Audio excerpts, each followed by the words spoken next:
Welcome back to the shop. So I want to talk a little bit today, a few tips about making the most of a small shop environment. Now, as you can see, if you look around my channel, there's a whole lot of things that I get involved in. Everything from mechanics to welding to metal craft, woodworking, electrical, electronics, plumbing, carpentry, sewing, drapery, masonry, of course computers and code. That doesn't count. I've gotten to try a whole lot of things.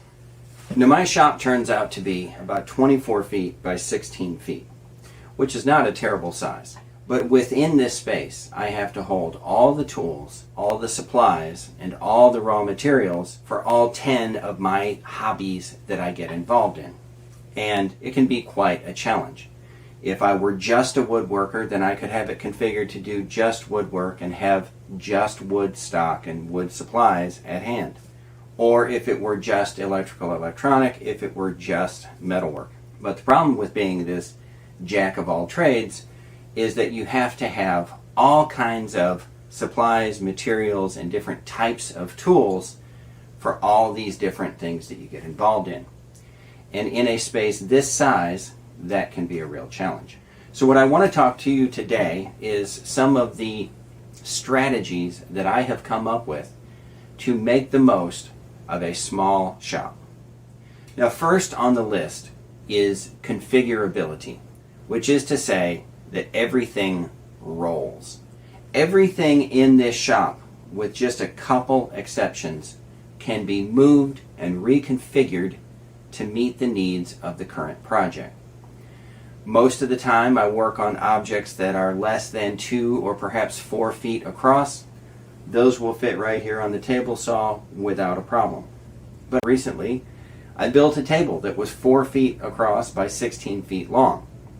And there was no place in this shop that that table could fit except to run down that bay where the camera is currently sitting, kind of where your point of view is, ran across that way. But in order to go over there, everything that is over there has to be movable.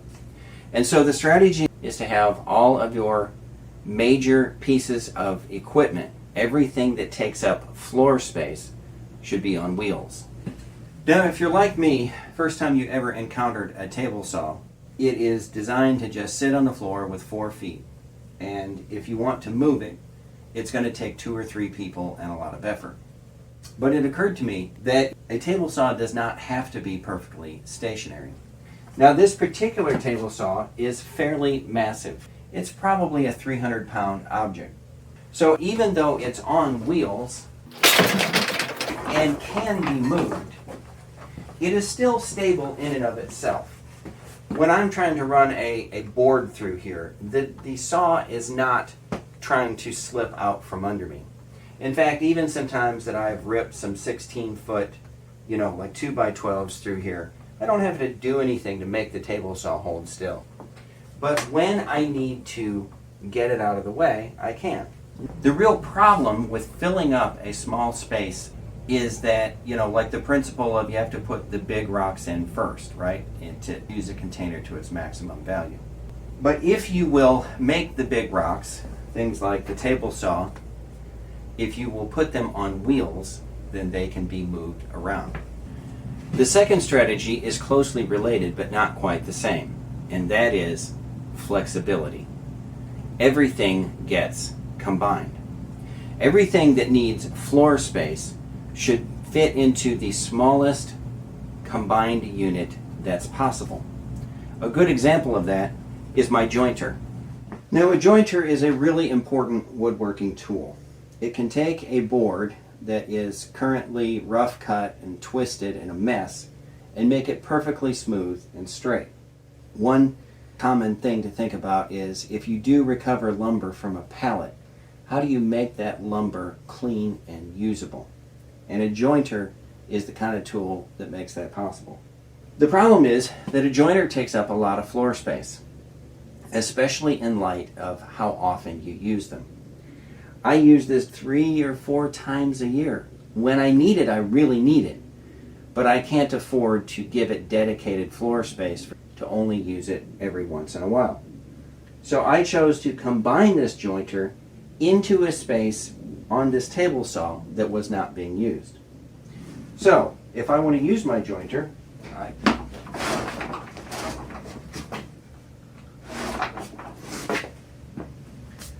slide it out on its rails, remove this hook, and the weight of the motor is now providing the belt tension. And I'm ready to turn it on and use it. I have the necessary clearance that I need to reach all the face of the jointer. I have a clean runway down the aisle here to this space on the jointer, and I have a clean feed out the door if it's something long. It's perfectly stable, it's perfectly safe, I'm not taking any chances. But when I'm done with it, I can just rehook, just take the tension back off of the motor slant, and put it back in its slot where it goes. So this is a good example of combining tools to save on floor space. So every large object that's going to take up floor space needs to be condensed into its smallest possible factor. The third strategy is modularity, and I'm talking in particular about supplies. When you buy nails, screws, nuts, bolts, they each come in their own little package that's designed for retail display. So you may buy a small little package of all-purpose screws that are hanging on a piece of cardboard with a little bit of, clear, blow mold plastic. Other screws come in maybe a cubic little cardboard box or whatever package they come in. The problem is that there's no good way to combine those packages in a way that is space efficient. We need things to be packed tightly. This drawer is a good example of what I'm talking about. And this was my first attempt at organizing hardware, which is to say I just defined this drawer as a place to drop in the boxes of the fasteners as I bought them. Trim head, bugle screws, like for putting together cabinetry. Here are drywall anchors. Here are Craig screws. And what I found is that if I need a big drawer space for each type of screw, then I would need a room full of drawers to hold all the different types of screws that I need to keep. We need things to be packed tightly. So one of the ways to do that is to use some kind of a strategy to organize especially your small supplies, your fasteners, that kind of thing. This particular size of plastic organizer, this one I think is made by Plano, but there's 20 different companies that make these. And I put like fasteners together. These are all sheet metal screws of various kind. Drill tip sheet metal screws, 1/4 inch traditional HVAC sheet metal screws. I put these all together into one place and keep them in this organizer. That way, when I need a sheet metal screw, I can be sure that it's in here, and all I have to do is open this up and find which one I need. Now, for most types of screws, I don't need to keep 5 pounds of each one. I just need perhaps 50 of any given type. So for these drill tip flathead screws, I think I have probably, 75 or 100 in here. It's not enough to go into production using these screws, but if I need one, I have one. And I can easily distinguish between this drill tip screw of this size and the larger 5/16 head drill tip screw of this size. They're next to each other, they're similar, but they're not the same. So for my needs, at least for now, all of my sheet metal screws can fit in one organizer. And then I have multiple organizers. This organizer contains what I would call a drywall screw or a general purpose bugle head screw. I have 4 or 5 different lengths. If I just want to screw a screw in the wall, I'm probably going to grab this organizer and use one of its screws. This organizer is for traditional wood screws. The shank isn't turned all the way up. They are a countersunk head, and the majority of these are solid brass. So if I'm going to do traditional woodworking, I'm going to reach for this organizer to find woodworking screws.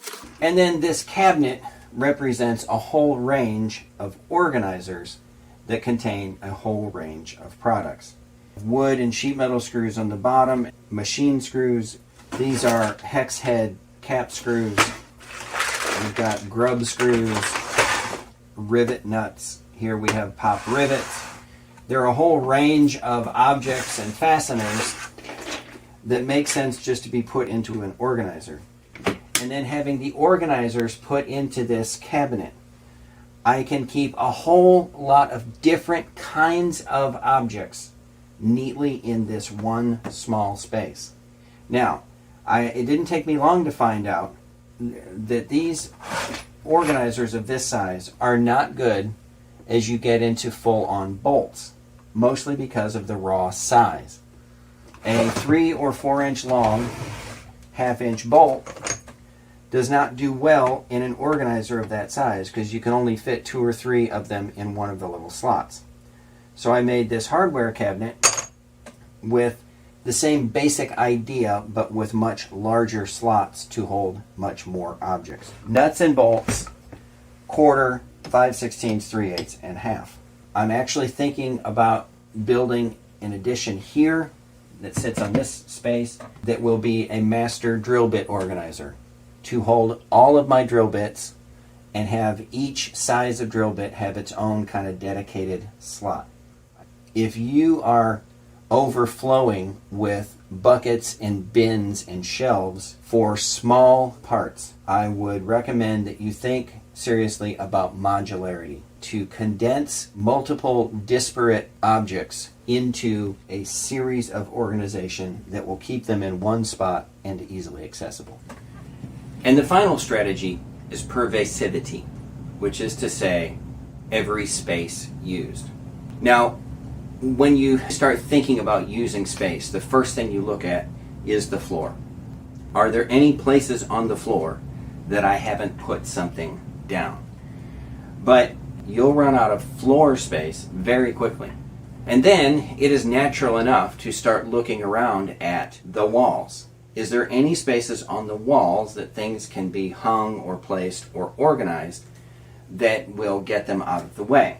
And I have made, pretty decent use of the wall space. But I want to point out that there are more spaces than the floor and the wall, in particular the ceiling.